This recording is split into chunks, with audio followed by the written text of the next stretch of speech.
Hola, ¿qué tal mis niñas, mis niños? ¿Cómo están? Mi nombre es Jonathan Gamboa y les doy la bienvenida a una emisión más del programa Bagatelas, un espacio en donde todas las ideas son bienvenidas. En esta ocasión tenemos como invitado a un historiador económico. Él se llama Sergio Serrano y aunque es mexicano, vive en España, en Sevilla, y allí está llevando a cabo una investigación sobre la hacienda pública novohispana. Un tema muy interesante, créanmelo, en donde vamos a aprender mucho sobre la sociedad novohispana y sobre muchos temas más muy interesantes. Les invito a quedarse a escuchar toda la entrevista, no se van a arrepentir, pero por ahora no queda más que comenzar.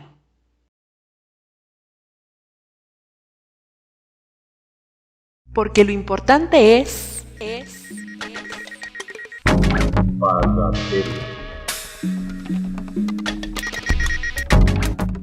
Hola, ¿qué tal mis niñas, mis niños? Pues ya estamos aquí en la entrevista con Sergio Serrano. ¿Cómo estás, Sergio? Bienvenido a Bagatelas. Muchas gracias por la invitación, Jonathan. Estamos aquí con él. Déjenme se los presento. Él es un historiador. A lo mejor algunos tienen la imagen del historiador como un señor ya viejito metido en una biblioteca y algo de cierto hay en eso, pero este es un historiador de cepa. Les voy a contar un poquito qué es lo que estudió Sergio Serrano. Él estudió primero la licenciatura en Ciencias Históricas en la Escuela de Educación Superior en Ciencias Históricas y Antropológicas de la Fundación Edward Seller, en donde se graduó con una tesis en donde hablaba sobre la conformación económica y social en el septentrión hispano, más o menos entre los siglos XVI y XVII.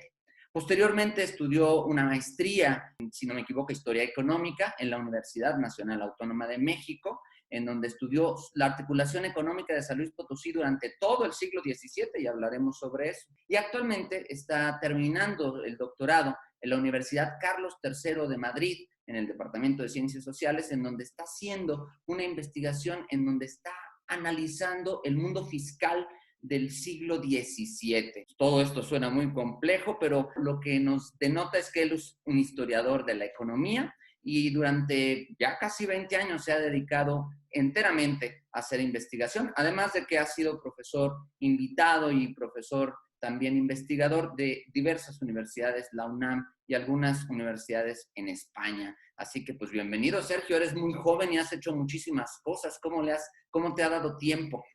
No, ya no soy tan joven, ¿eh? Esa es la verdad. Y tiempo, bueno, dedicación, eso es todo. El oficio del historiador es un oficio, efectivamente, y tiene que ver con la dedicación. Horas y horas de trabajo y ya está, no es otra cosa. Efectivamente, quien conocemos a Sergio, sabemos que es un tipo así, dedicado a su investigación, ha tardado mucho en hacer sus diferentes tesis, pero siempre lo ha hecho con el objetivo de llegar hasta lograr analizar el último punto que él requería. Cuéntanos un poco desde tus tres investigaciones, las dos que ya concluiste y la que estás, entiendo, a punto de concluir en estos meses que tuviste la oportunidad de terminar durante el periodo de contingencia. Cuéntanos un poco de qué tratan estas investigaciones para el público que no sabe qué es la historia económica.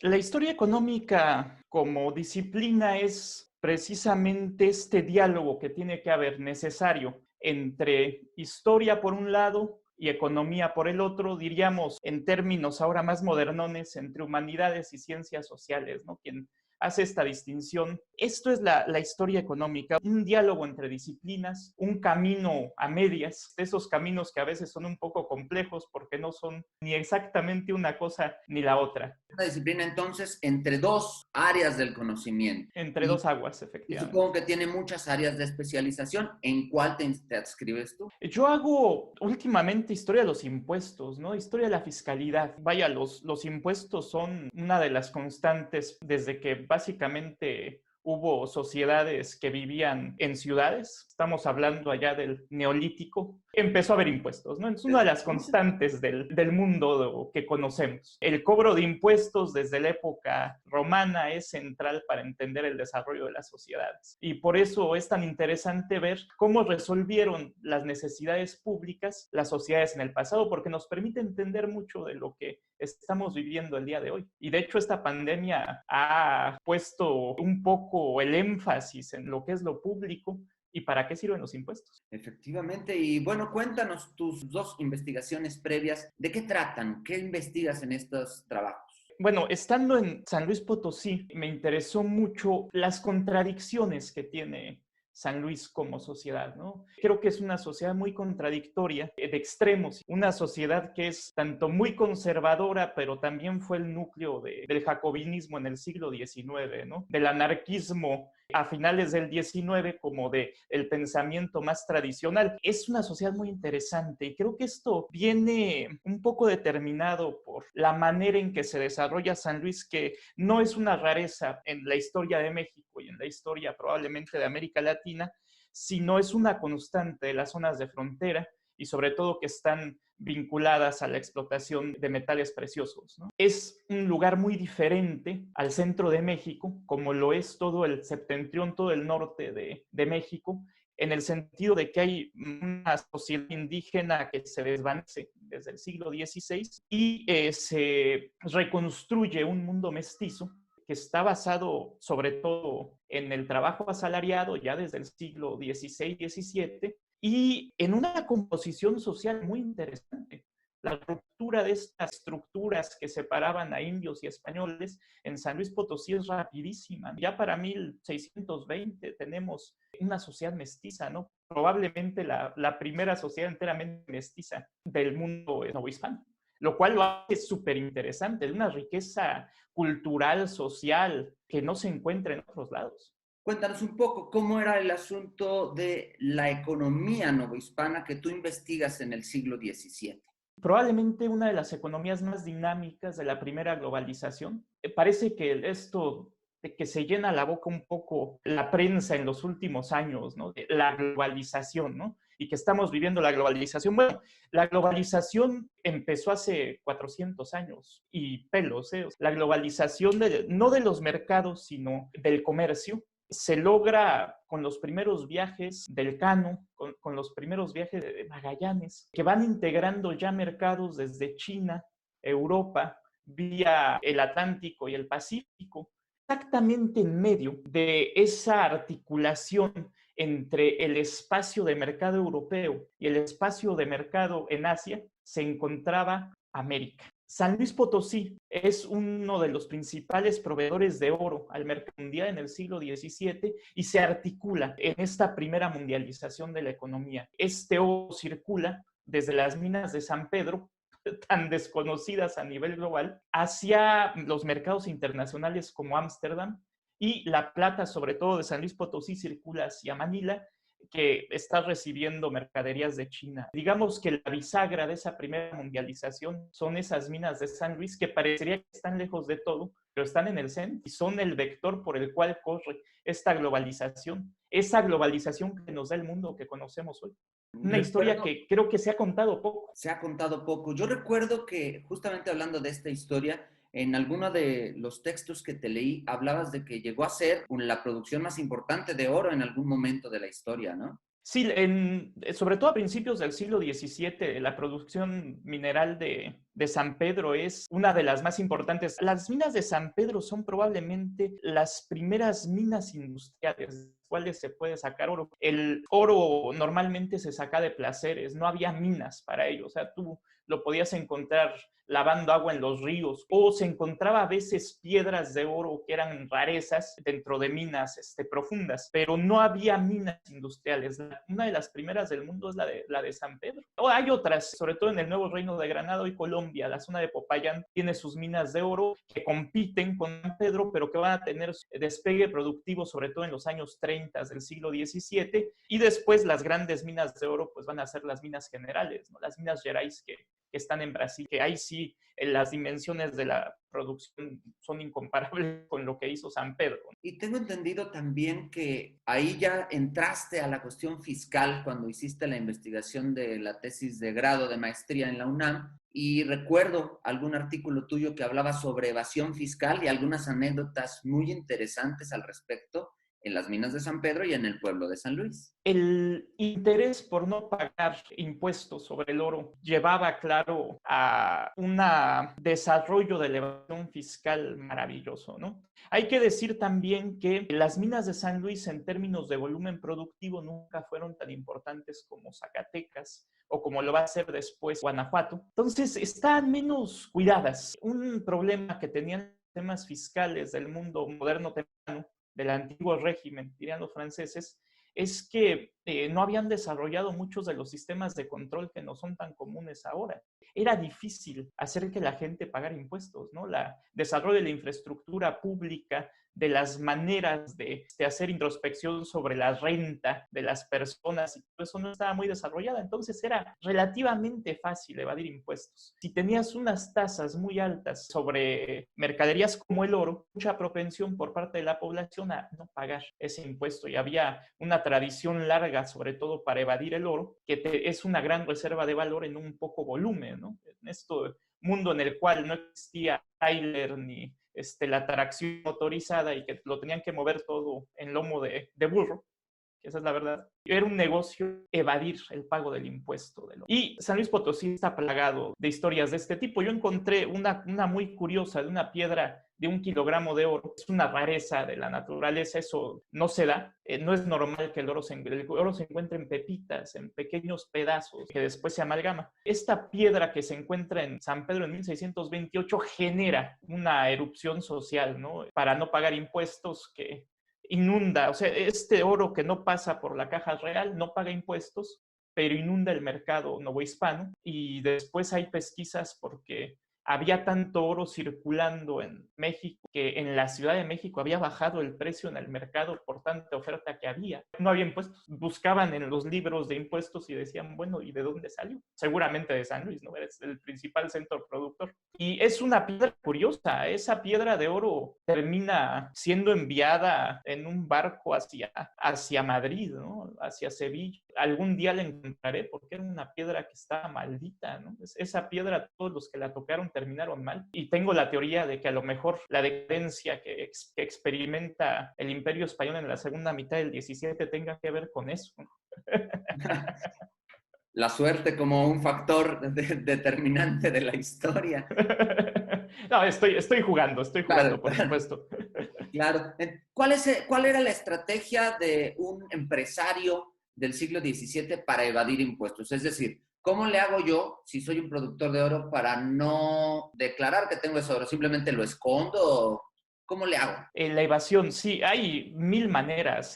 México tiene una larga tradición de evasión de impuestos como toda América Latina. En el siglo XVII un productor podía hacer dos cosas, básicamente. Esconder el oro, no pagar, él no pagaba un impuesto que era el quinto, ¿no? El 20% de la producción total tenía que ser llevada directamente a la caja real. En el siglo XVII la caja real en San Luis Potosí no se encontraba en el edificio precioso barroco que tenemos ahora, sino en uno de los laterales del mismo Palacio de Gobierno. Ahí funcionaba una tesorería, una oficina, donde uno tenía que llevar la pieza, la pepita, el oro fundido en barra y cortarlo físicamente, entregarle el 20% al rey, y el otro pedazo recibía un sello con el cual podía circular de manera normal. Lo que hacían los productores era no llevarlo ahí y tener contacto, sobre todo con mercaderes en la Ciudad de México, que eran los que tenían el know-how, ¿no? Los que tenían el expertise para poder beneficiar ese oro fuera de Nueva España, sacarlo de Nueva España y poderlo hacer circular sobre todo hacia espacios europeos a cambio de mercaderías de alto valor, ¿no? Sobre todo las telas, eran muy demandadas, telas ruanes, sedas, tafetanes, eso se demandaba mucho en San Luis Potosí. Y eran artículos suntuarios.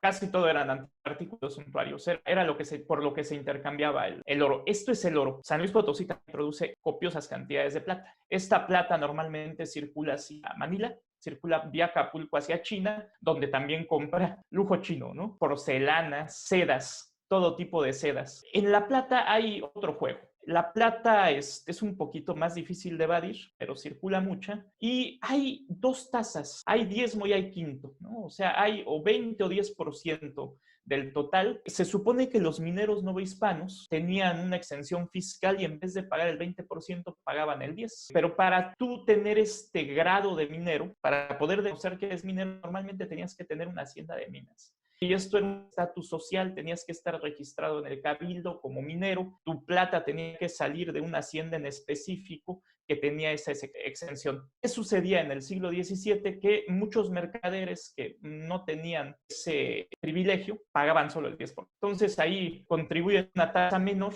lo cual les permite también tener unos rendimientos bastante fuertes en su negocio. La especulación con los metales preciosos en este mercado globalizado tiene unas tasas de ganancia que probablemente ahora ni siquiera las empresas tecnológicas vean, ¿no? Porque este primer mundo globalizado, en el cual no hay convergencia de precios, permite que tú compres con una plata que cuesta mucho en China y vendas esos bienes de consumo suntuarios carísimos después en Europa. Y estos mercaderes son los que articulan esas redes, ¿no? Son redes de mercaderes que se extienden a través del Imperio Español, pero que son los que globalizan este mundo por primera vez y lo hacen con muy pocos saltos. Tú para llegar desde San Luis Potosí hasta Manila tenías que tener solo 2. Y de Manila a China, ¿no? Este mundo en sí mismo, que ya desde el siglo XVII era la fábrica del mundo. Los bienes chinos circulaban por todos lados. La fayuca china no es un fenómeno, viene del siglo XV, XVI.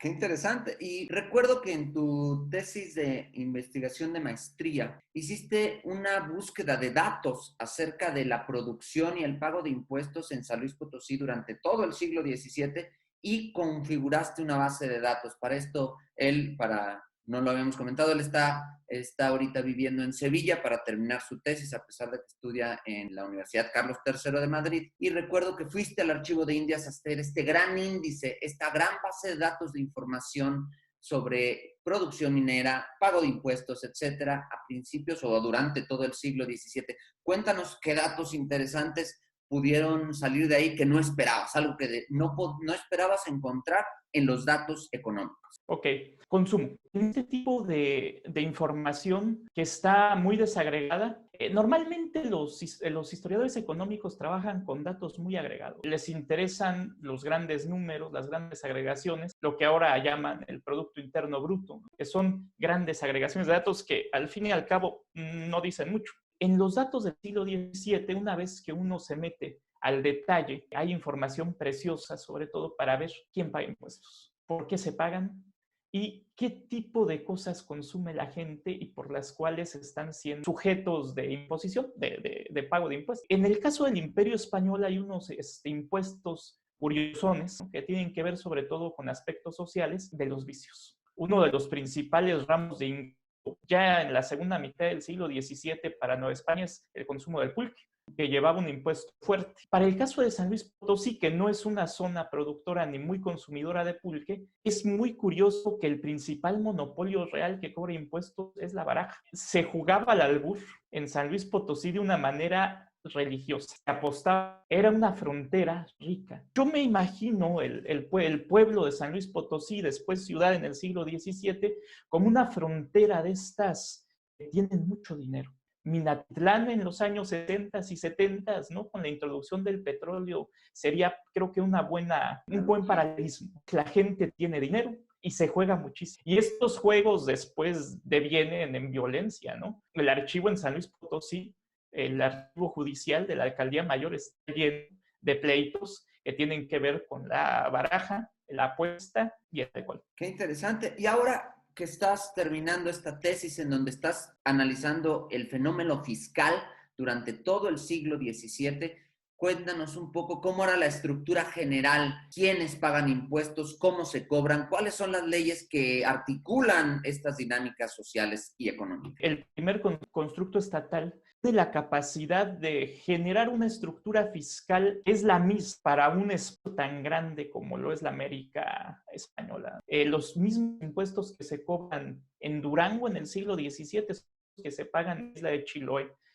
otro extremo y hay una capacidad enorme para homogeneizar un proceso de fiscalidad que se racionaliza en el 17. El mundo moderno venía, sobre todo en Europa, de una fragmentación enorme de los sistemas fiscales. Había sucedido que con la caída del Imperio Romano en Europa, la tributación queda dividida en un montón de instituciones, ¿no? Con la conquista de América, y bueno, vaya, una de las más interesantes de este proceso es que el surgimiento de lo que va a ser el Estado está sustentado sobre todo con un sistema fiscal muy racional a la época, ¿no? A lo mejor si lo analiza uno visto desde el día, parece muy atrasado, pero para la época es uno de los sistemas fiscales más racionales, que implica un mismo sistema fiscal y una sola institución, que es la Real Hacienda, que se va a encargar de cobrar a nivel local y después de transferir entre todas las tesorerías ese ingreso para sostener los gastos del imperio. Y uno de los secretos, creo yo, de la resistencia y de la duración del Imperio español y del hecho de que todavía el día de hoy uno se pueda parar en las calles de Santiago o en las de Chile o en las calles de Buenos Aires y decir me siento en casa, tiene mucho que ver con que la estructuración de espacios y sobre todo la fiscalidad es la misma. Se genera una sola fiscalidad para todo el continente. Tiene sus verdes, ¿no? Hay muchas tasas las que son diferentes, pero en lo básico, en todos lados se cobran impuestos por minería, impuestos a la circulación mercantil, de la cual la más importante es el alcabala, que es como el IVA el día de hoy, y impuestos que son monopolios sobre bienes de consumo de los mercados locales, tabaco, azogue, el azogue que es el mercurio necesario para la plata, y lo que te comentaba hace un momento, ¿no? El aguardiente, los vinos de la tierra como el tequila, el pulque, los naipes y después la joya de la corona en el siglo XVIII que va a ser el tabaco. El consumo per cápita de espacios como la Nueva España del siglo XVIII es absurdo. Los niños menores de 12 años yo creo que fumaban 80 cigarros diarios y eso es una fuente de recursos fiscales para el imperio que es impresionante. Ahora bien, hay problemas en torno a quién paga y esto es una cuestión muy política. Técnicamente, los impuestos del imperio tienen una división muy fuerte entre quienes están exentos del pago de impuestos y quienes pagan. En general, los tributarios más importantes son los indios, que pagan un impuesto per cápita, el tributo. Sin embargo, el volumen que se paga con plata supera por mucho los ingresos. A lo largo del siglo XVII hay un cambio fundamental en estos impuestos. Pese a que los impuestos sobre la minería son importantes, hay un crecimiento enorme de todos los impuestos a la nación, lo cual nos habla mucho de lo que está sucediendo en América en este momento. Hay un crecimiento poblacional enorme y también existe un gran desarrollo de los mercados locales. Mientras que Europa entra en la famosa crisis del siglo XVII, la coyuntura es opuesta en América y hay un crecimiento enorme de los mercados. El español se beneficia de esto cobrando impuestos a la circulación mercantil y hay una larga tradición en todos los países de América Latina en cobrar impuestos indirectos, o sea, en cobrar IVAs. Y eso hace que los pisos fiscales sean patinosos. Y una pregunta, se dice en general, es algo que se enseña en las escuelas, que la economía del Imperio Español estaba sostenida en estos impuestos que venían de América y que pues, en realidad el Imperio Español era endeble.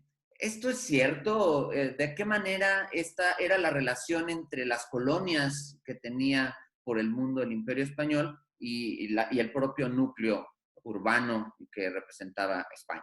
Uy, hay gran debate sobre esto, ¿no? Y creo que se está revisando en los últimos años en la historiografía, no solo de América Latina, que es muy viva en esto, sino en la historiografía española, que ha tenido un boom desde los años 90, y incluso en la historiografía que se hace en Holanda, en Inglaterra y en Estados Unidos, sobre el papel que tiene el Imperio Español y si realmente era una estructura endeble o no. Aquí nos metemos en un mundo lleno de significados. Por ejemplo, toda esta idea de que el Imperio Español es malo para el desarrollo económico es una interpretación de los años 60, 70, el institucionalismo económico ha proclamado que hay instituciones buenas y malas para el desarrollo económico y en general lo que nos dice la historiografía este corte que las instituciones buenas para el desarrollo económico son las que salieron del imperio inglés. Hicieron bien las cosas, ¿no? Una historiografía muy patriotera en ese sentido. Los ingleses y sus primos, ¿no? Sobre todo en las colonias norteamericanas, que, por ejemplo, basaron esta capacidad de generar riqueza personal, sobre todo, en impuestos que eran directos, que son los impuestos que ellos dicen son más racionales, que después van a tener un boom en el periodo liberal.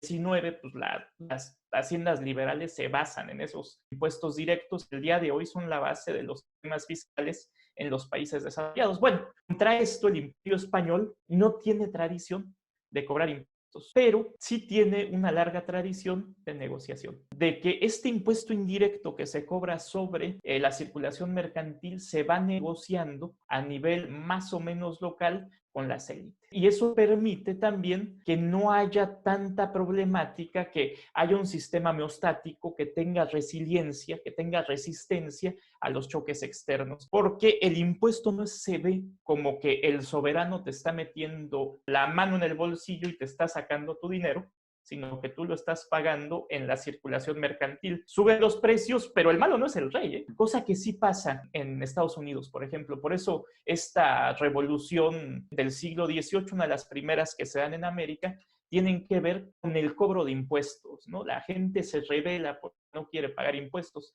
La percepción en el mundo español, en el mundo hispano de eso, es diferente, porque tiene que ver sobre todo con un acuerdo que se alcanza a un nivel un poquito más local acerca de cómo se usan esos impuestos y cómo se cobran, ¿no? Hay mucho tejemaneje político, hay mucha grilla, diríamos, el día de hoy. Y la cuestión impositiva se ha manejado con mucha grilla desde el siglo XVI. Para que no nos sorprendamos de las realidades actuales. Y perdón que te saque de tema, pero hablando de la grilla, tú eres un mexicano que estudia e investiga sobre la Nueva España, sobre el antecedente de este país. Desde España, tú llevas ya 6 años fuera del país. ¿Y tú cómo has observado el desarrollo de la vida pública? ¿Cómo se ve México desde allá? ¿Qué percepción tienes sobre tu país? Estamos, sin duda alguna, frente a un cambio, una remoción institucional a partir de lo que ha pasado en el año 2018 con la votación, donde salió electo López Obrador. Es innegable que hay cambios. Eso es bueno, pero también hay un clima de polarización y eso tampoco es tan bueno, ¿no? Yo creo que el país está experimentando un periodo de inestabilidad. ¿Cómo estamos entendiendo lo público? ¿Para qué sirve el Estado? Yo creo que va mucho por ahí. Ese es el debate que estamos teniendo en México y creo que también es una cuestión global, ¿eh? ¿Para qué sirve el Estado? ¿Para qué sirven los impuestos? Esta captación que se hace, el pago de impuestos, se le tiene que dejar a que los empresarios usufructen de ellos, se privaticen esos ingresos, porque va a haber el famoso trickle down, ¿no? Que los van a dejar las migajitas los más ricos para que los pobres las vayan recogiendo desde abajo, o el papel del Estado es el del gran ordenador y el que tiene que asegurarse que la desigualdad se aminore. Llevamos 30 años en México de un proceso en el cual lo público se había recortado, se había hecho pequeñito y se había dejado que el mercado organizara de manera racional, se decía, todo lo que era la vida del país. ¿Cierto? Y ahora creo que la pandemia nos regresa un poco a esta pregunta, ¿no? ¿Es realmente capaz el mercado de autoorganizarse? ¿Existe la mano invisible de Adam Smith? Parece que no. Iba para allá mi cuestionamiento. La pandemia creo que hizo evidentes problemáticas que ya estaban allí y una de esas cosas es que justamente antes de que comenzara la crisis sanitaria en el mundo, empezaba a haber mucha polarización en el mundo que estaba llevando a la gente a las calles, a movimientos sociales, movimientos por el respeto a los derechos de las mujeres, movimientos por respeto a grupos étnicos que parecían apagarse, pero ahora parecen prenderse de nuevo, ¿no? ¿Cómo ves este ambiente ríspido en el mundo? Vaya, el tipo de polarización que está habiendo en México, que no estamos tan acostumbrados a tenerlo, tampoco es un no puramente mexicano. Y si alguien tiene duda, que revise, por ejemplo, los debates que están aquí en España respecto a la renta mínima universal que acaban de aprobar en el Congreso español, donde la extrema derecha española, verdaderamente franquista y fascista, está haciendo unos llamamientos que le quedarían cortos a la en los años 50, ¿no? Hay un proceso, creo que es global, de hartazgo, que nos demuestra un poco, como ya lo había dicho desde hace algunos años Piketty, por ejemplo, este economista francés que ha hablado de la desigualdad, ¿no? O sea, estábamos teniendo sociedades que estaban produciendo cantidades enormes de riqueza, pero que no teníamos mecanismos para redistribuirla. Y estaban generando una acumulación enorme de esa riqueza, el famoso 1% de la población mundial que tiene 3 o 4 veces más que el otro 99%, ¿no? Ese es el gran problema que tenemos. Tenemos sociedades que son muy ricas, pero que son muy desiguales. Y en ese sentido, América Latina no es, como se quiere ver a veces, un continente pobre, pero es muy desigual. Hay ricos muy ricos y hay pobres muy pobres. Y ese es el gran problema al que nos tenemos que enfrentar. Claro, la circulación de la información a la que tenemos acceso ahora, gracias a estos medios, por ejemplo, nos permiten darnos cuenta también de esas desigualdades. Y creo que lo que habíamos experimentado antes de que llegara esto era ese hartazgo por la desigualdad. Y el debate al centro es el papel del Estado frente a todo esto. ¿Qué es el Estado? Un gestor que tiene que ver que las cosas medio funcionen para que los mercados vayan por el laissez-faire, ¿no? Vayamos por la libre, o es el órgano que tiene que regular esa desigualdad, que a través de una intervención sobre el mercado y sobre todo sobre las rentas, tiene que ser la palanca para ecualizar las cosas, para que el piso sea parejo para todos. Ese es el gran debate. Y lo estamos viendo en México, ¿no? Aunque esto se desenvuelve en muchas cosas y México siempre ha sido un país muy complejo, ¿no? Un país de mucha grilla. A los mexicanos nos gusta mucho la grilla, ¿eh? Sí, claro. Uno se da cuenta de los debates que hay en el siglo XVII, muy mexicanos ya, ¿eh?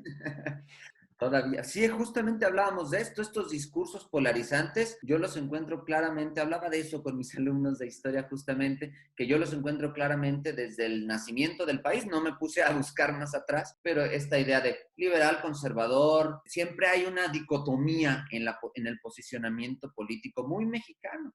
Pero cambiándote de tema, fíjate que me gustaría que alguien como tú, que ha podido experimentar lo que es la educación pública, lo que es la educación privada, la educación en México, la educación en Europa, nos hable sobre el mundo académico, como nos conocimos Sergio y yo, efectivamente siendo formados en este mundo académico, y yo me he distanciado un poco de él, y yo veo a Sergio como alguien justamente que es parte de espacios académicos, pero disidente en muchos aspectos. Y en España hay un debate muy grande sobre lo que representa la educación y el sistema educativo, muchas voces clamando por la transformación de la educación superior en Europa en general.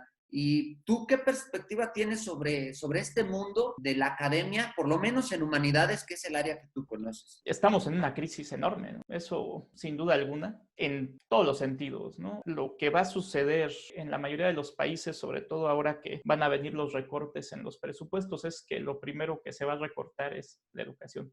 En unos casos es justificado también porque primero hay que comer. El problema es que después esos presupuestos nunca regresan a los niveles que tenían incluso cuando ya hay bonanzas económicas. Claro. Entonces nos vamos a enfrentar a horas muy bajas, ¿no? A años negros en los sistemas públicos de educación. Lo que ha sucedido aquí en España en los últimos 10 años es muy significativo, bueno, no tantos, en los últimos 6 o 7 después de la última crisis, y que sucedió que técnicamente la educación, aunque era pública, no era gratuita. En lo más mínimo. Las escuelas públicas aquí son bastante caras. Las matrículas, las tasas que pagan los estudiantes, no cualquiera se las puede permitir, aunque sean públicas, que son más baratas que las privadas, que son impagables. Y eso ha generado marginación social, ¿no? En sociedades como la española, que han tenido éxito, hay que aceptarlo, en la redistribución de la renta, no tienen los problemas de pobreza que sí experimentamos en América Latina,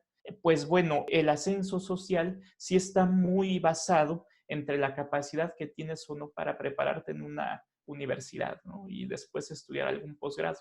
Si esa vía se encuentra cerrada, luego entonces solo los que tienen más son los que pueden ascender, ¿no? Y creamos compartimentos estancos en la sociedad. Nos enfrentamos a eso. la movilidad social completamente restringida, ¿no? Por el acceso a la educación pública. En México creo que la educación lamentablemente ha dejado de ser desde hace muchos años una palanca para la movilidad social, como lo fue en la época del desarrollo estabilizador, en los años 50, 60 y todavía alguna parte de los 70, en la cual la posesión básicamente de un título de nivel superior te garantizaba un puesto de trabajo. Ahora ya no. Y ha dejado de ser relevante incluso a nivel social esto, ¿no? Ahora la movilidad social se da porque tienes mucho dinero. El tener dinero puede ser vinculado al narcotráfico y estas cosas, ¿no? Claro. Ahora bien, dentro de esta crisis hay muchas contradicciones, debo decirlo. A veces desde México creemos que tenemos un sistema educativo muy malo y vemos las evaluaciones como la evaluación PISA, ¿no? Y todos estos sistemas que hace la OCDE para ver cómo se lee, cuánto se lee, por qué se lee, y evalúan cuestiones de matemáticas y de humanidades, y salen los países de América Latina muy mal calificados. Hay que ver bien esto, cómo se está dando, ¿no? Que estas evaluaciones luego no evalúan mucho, y que cuando uno conoce sistemas educativos que son de segundo mundo, como que no es de primero, no hay tanta diferencia, ¿eh? Tenemos algunas piezas clave en el país que son de mucha valía y que es, vaya, de lo que se ha podido rescatar de esta remate que se hizo del país en los últimos 30 años, ¿no? Sistemas de educación pública que son fundamentales para también el posterior desarrollo del país, como lo son las universidades autónomas públicas, y que esperemos que sean gratuitas en poco tiempo. Yo tengo un problema con la Autónoma de San Luis Potosí, es que cobra mucho. Y no es de las más caras, que es lo peor del caso. Hay universidades públicas también de costos aún mayores. Así es. Pero bueno, tenemos un sistema de universidades fuerte que no es malo, ¿eh? Y eso debo de hacerlo notar. Son universidades con tradición que tienen un desarrollo enorme en términos de investigación que luego no vemos. Si estamos dentro del país, lo despreciamos mucho. Uno ve el sistema público español. Este es un caso especial. No quiero hablar mal de este país, que además me ha tratado excelentemente, ¿no? Pero sí hay un problema en el sentido de que la universidad fue muy golpeada por el franquismo. O sea, la dictadura acabó con los librepensadores en este país, lo cual hizo que disminuyera la calidad de la enseñanza universitaria necesariamente, porque los que pensaban se tenían que ir, ¿no? Y esto en humanidades fue terrible. Entonces vienes de 40 años en los cuales básicamente no se produce nada a nivel, sobre todo, humanidades. Sí, porque muchos de estos pensadores incluso van a México y son los fundadores. América Latina, los fundadores de nuestras facultades de filosofía y letras casi en todo el país. ¿Qué pasa con la apertura democrática? ¿No? Años 70s, 80s y 90s, sobre todo en los 90s hay un boom con esto. Algo que se hace bien aquí en España es poder transitar sin violencia a un periodo post-dictadura, ¿no? Eso es uno de los grandes logros, creo. Tiene muchos problemas la transición española, pero la otra opción era una guerra civil, ¿no? Entonces eso no se da y es de aplaudirse, ¿no? Que llega un punto en el cual básicamente echan mucha de la mierdita que tenían abajo del tapete y siguen y ven hacia adelante, ¿no? Hay una visión de Estado ahí. Pero hay cosas que, aunque tengas buena voluntad, no hay tradición. Muchas de las universidades que hay aquí en España, sobre todo si están fuera del circuito principal, Complutense de Madrid, Universidad Autónoma de Barcelona sobre todo, son universidades que creen que por tener muchos recursos se pueden hacer muchas cosas, y en humanidades no es así. El dinero puede estar ahí, pero el hecho de que tengas dinero no te garantiza que puedas hacer bien las cosas, porque para esto se requiere tradición, se requiere un largo esfuerzo que es muy social para hacer investigación de altos vuelos, ¿no? Y eso el dinero no lo compra, lamentablemente. Y en estos tiempos que vivimos una coyuntura mundial que sin duda va a descolocar todas las economías del mundo. ¿Tú cómo ves la diferencia entre el mundo del siglo XVII que tú estudias en cuanto a lo fiscal y el mundo de principios del siglo XXI? ¿Son realmente diferentes o la evolución se ha dado lentamente en materia fiscal? El proceso de la reconstrucción de los impuestos ha sido una evolución lentísima, sobre todo desde que se destruye el mundo clásico, entramos al medioevo, el impuesto va siendo un constructo pequeño, el viejo topo, ¿no?, que va horadando para ir formando lo que conocemos ahora como Estado. La base de nuestros estados modernos es el impuesto. ¿Qué pasa con el siglo XX? Que asistimos a la desestructuración de ese impuesto. ¿Qué pasa con la desigualdad? Bueno, pues la desigualdad principalmente es que los ricos dejaron de pagar impuestos, ¿no? Los ricos no pagan impuestos, para eso existen outsourcings, para eso existen paraísos fiscales, ¿no?, como Panamá en el continente americano, Barbados, Suiza, Holanda, aquí en Europa también. En eso se parece, creo que mucho el temprano siglo XXI al siglo XVII, y es muy triste que uno de los grandes logros, creo yo, del siglo XIX con la hacienda liberal fue generar una igualdad del ciudadano que tiene que ver con el pago de impuestos y sobre todo esta idea de que el que paga más es porque más tiene y tiene más porque el Estado le proporciona más, ¿no? Hace más uso del espacio social y su riqueza se debe a esa socialización. Todas estas expresiones que encontramos ahora de gente que dice que no quiere pagar impuestos porque no va a ayudar a los pobres que se mueran de hambre porque no trabajan, o cuestiones como incluso la idea de la independencia catalana. Los catalanes tienen mucha razón en querer independizarse. Hay una tradición larga de resistencia en contra del Imperio Español y se entiende. Ahora bien, el independentismo contemporáneo, que es muy de derechas, y que dice, uno de sus casus belli, es que se quieren ir de España porque sus impuestos, que efectivamente son de las zonas más ricas de España, mantienen a los sureños que están aquí en Sevilla, que se la pasan tirados en la hamaca. Y esta idea me parece espantosa, ¿no? Uno entiende que el que más tiene, más paga impuestos. Y esto permite que los que menos tienen puedan tener oportunidades para no morirse de hambre.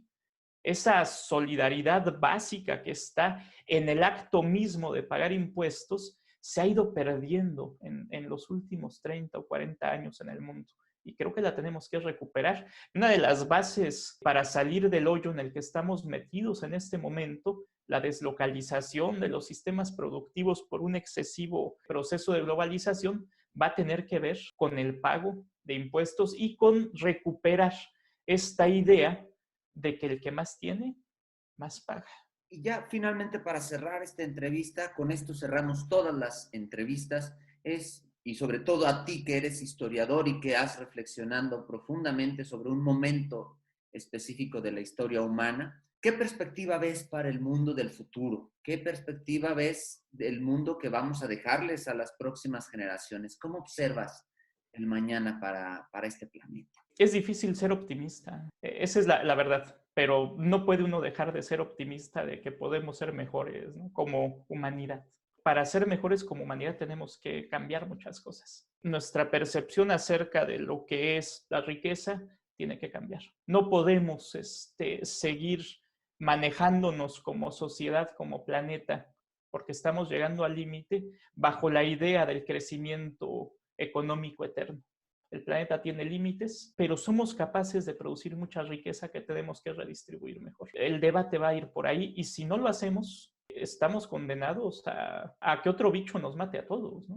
Esa es la verdad. Es difícil ser optimista, pero tenemos que serlo, ¿no? Porque son días difíciles. Y creo que tiene mucho que ver con replantearnos, repensar qué entendemos por lo público, por replantearnos como sociedad por qué es importante ser solidarios y que el pago del impuesto, siempre y cuando no tenga que ver con la corrupción, tiene que servir para que todos podamos vivir.